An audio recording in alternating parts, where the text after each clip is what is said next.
राधे राधे दोस्तों, श्री गणेशाय नमः। आज मैं आपको कार्तिक महीने के कहानी का पहला अध्याय सुनाने वाली हूँ।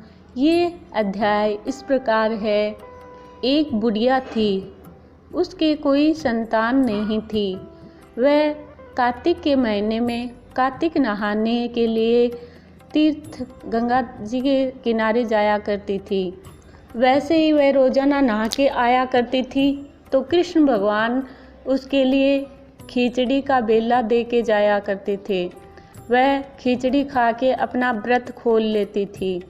यह बात उसकी पड़ोसन हमेशा देखती थी। उसको जलन हो गई कि ये बुढ़िया माई के यहाँ तो कोई बेटा बहू कोई संतान भी नहीं है और इसको तो काम भी नहीं करना पड़ता है। भगवान इसको खिचड़ी का बेला दे जाते हैं और ये खा लेती है। इस प्रकार एक दिन वह बुढ़िया गंगा नहाने के लिए गई हुई थी। उसी समय वह पड़ोसन कृष्ण भगवान आकर खिचड़ी का बेला वहाँ पे रख के चले गए और वो पड़ोसन आई। वह खिचड़ी का बेला पिछवाड़े में फेंक दिया, महल के पीछे फेंक दिया। तो वह आई बुढ़िया नहाकर, तो देखा उसने मेरा खिचड़ी का बेला कहाँ गया मेरा खिचड़ी का बेला, कहाँ गया मेरा खिचड़ी का बेला। और वो भूखी प्यासी रही और ऐसे ही बोलती रही। फिर वह एक दिन राजा भ्रमण के लिए निकले तो वह खिचड़ी के बेले से 2 फूल उग गए सुंदर। तो उन फूलों को तोड़कर राजा ने अपनी रानी को दे दिए। रानी को उन फूलों को सूंघ लिया।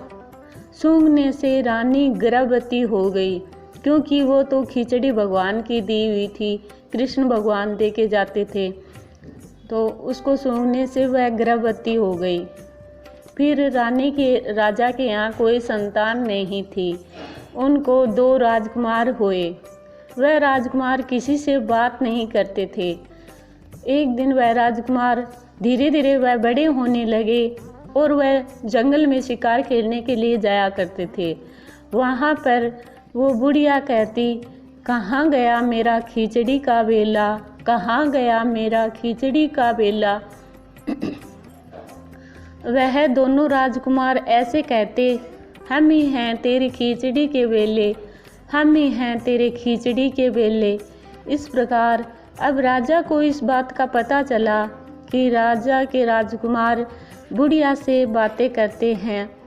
तो राजा ने बुढ़िया को महल में बुलाया और पूछा कि आपसे ये राजकुमार कैसे बातें करते हैं और किसी से हमारे से बातें नहीं करते हैं।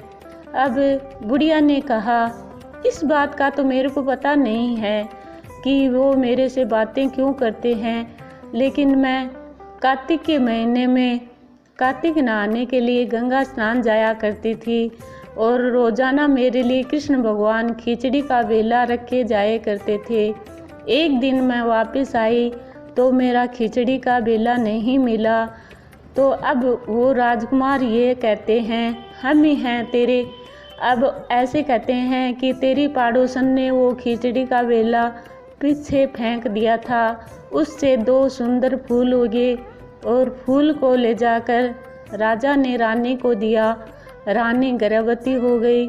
उसी से हम 2 राजकुमार पैदा हुए और हम ही हैं, हम तो तेरे लिए ही आए हैं, हम बुढ़िया के लिए ही आए हैं। तो इस प्रकार अब राजा ने उस बुढ़िया को अपने महल में रखा और अच्छे से बुढ़िया राजा के महल में रहने लगी। इस प्रकार सुनते को, गिरते को, हुंकारे भरते को, सबको अधूरी है तो पूरी कर जो, पूरी है तो परवान कर जो।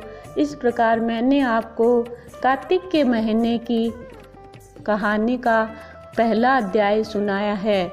अगर आपको अच्छी लगे तो चैनल को सब्सक्राइब करना, बेल आइकन दबाना। श्री कृष्णम शरणम मम।